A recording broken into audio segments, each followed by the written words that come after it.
चंद्र सर्वत्र वंद्यते सर्वमंगल मांगल्ये शिवे सर्वार्थ साधिके शरण्ये त्र्यंबके गौरी नारायणी नमोस्तुते। सर्वप्रथम देवाधिदेव महादेव संग मां भवानी के चरण कमलों में इस अधम शिष्य का नमन स्वीकार हो। चर्चा स्थल पर उपस्थित तमाम गुरु भाई गुरु बहना शिव भक्त शिव प्रेमी को मेरा नमन स्वीकार हो। शिव आदि गुरु है, शिव जगत गुरु है। शिव आज भी गुरु का कार्य कर रहे हैं।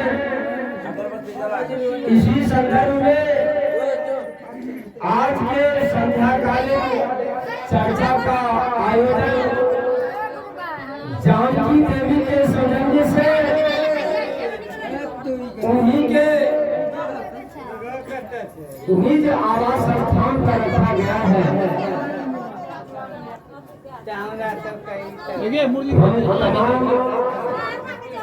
शिव भक्त शिव प्रेमी जानकी देवी का आभार व्यक्त करते हैं। इन्होंने इस भीषण कलिकाल में हम तमाम शिव भक्तों को शिव के सानिध्य में आकर उनके गुरु भजन एवं चर्चा का आनंद लेने का अवसर दिए हैं।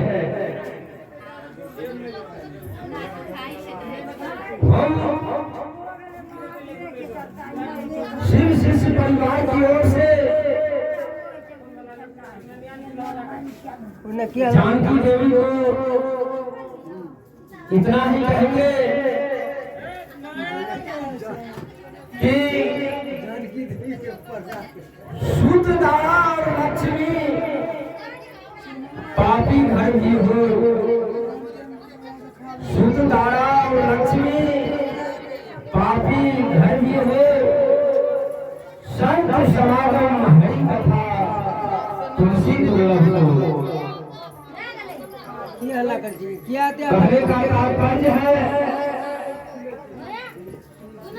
कि स्त्री पुत्र धन संपत्ति ये सब तो पापी के घर में भी होते हैं, लेकिन ये जगत गुरु शिव का चर्चा,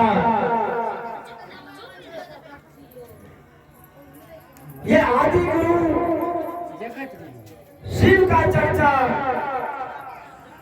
केवल उन्हीं महान आत्माओं के सौजन्य से होता है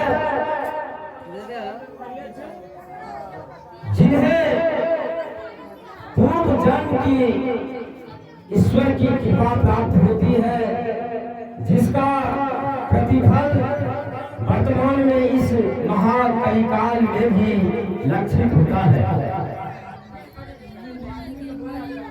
हमारे मंच संचालक महोदय मास्टर साहब जी बहुत ही विस्तृत रूप में आप लोगों को सारी जानकारियां दे चुके हैं। किसी को कैसे गुरु बनाया जाए, इसके लिए 3 विधाओं का चर्चा बहुत ही विस्तार रूप से हम लोगों को समझाने का प्रयास किया है। बात सुनने से नहीं होगा, बात को समझने से होगा, बात को अपने अंतरात्मा में उतारने से होगा। जिस का मनोहर जी ने साधारण शब्दों में वर्णन किया है। अगर उसका हम लोग अपने जीवन में प्रयोग करेंगे, उन तीनों सूत्रों को अपनाएंगे, तो इसमें कहीं भी संशय नहीं, इसमें कहीं भी शंका की बात नहीं। हमें ईश्वर की कृपा निश्चित ही प्राप्त होगी। इसलिए हमें इस तीन सूत्र का प्रयोग हर हमेशा हर समय में क्षण प्रति क्षण करते रहना चाहिए। जैसा कि कृष्ण भगवान ही अर्जुन को कहे थे कि तुम युद्ध भी करो और मेरा ध्यान भी करो, अर्थात हमारे ऊपर तुम अपना ध्यान कायम रखो। हम लोग भी जो अपना दैनिक कार्य है, जो पारिवारिक कार्य है, जो सांसारिक कार्य है, उसे करना ही है, करना ही पड़ेगा। लेकिन मन जो है वह ईश्वर पर टिका रहना चाहिए, ईश्वर में लगा रहना चाहिए। मन से ईश्वर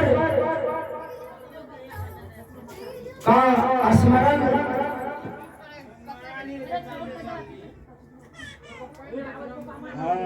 कायम रहे, मन में ईश्वर का स्मरण कायम रहे, इस पर सतत ध्यान रखना है। इससे फायदा क्या होगा? इससे फायदा यह होगा जो हमारा काम सफल होगा, हमसे गलत काम, गलत कदम नहीं उठ सकेगा। हमारा मन जो है वह पवित्र रहेगा।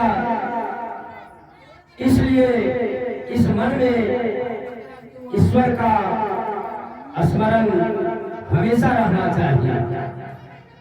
थोड़ा सा समय दूंगा, रात बहुत हो चुकी है। एक बार की बात है, जब नारद जी इस मर्त भूमि पर भ्रमण के लिए निकले, तो इस मर्त भूमि पर हम मानवों के बीच में ढेर सारी उलझन, ढेर सारी समस्या, ढेर सारी पीड़ा से यह मानव ग्रसित था। उन्होंने जाकर नारायण जी से बोले कि मानव जो है मर्त भूमि पर इतना दुखी क्यों है, वह इतना पीड़ा क्यों झेल रहा है। उन्होंने स्पष्ट रूप में कहा कि पीड़ा उसी को है जिन्होंने ईश्वर का स्मरण छोड़ दिया। दुख उसी को है जिन्होंने ईश्वर को भजना छोड़ दिया। गुरु भाई, लेकिन हम यह पंचाक्षरी मंत्र सबका हम बोले नमः शिवाय काम भी करते रहिए, जपन भी करते रहिए। कहीं कोई दुख नहीं, कहीं कोई पीड़ा नहीं, कहीं कोई संकट नहीं। इसी के साथ मैं अपनी वाणी को विराम देता हूँ। जय गुरुदेव, जय महादेव।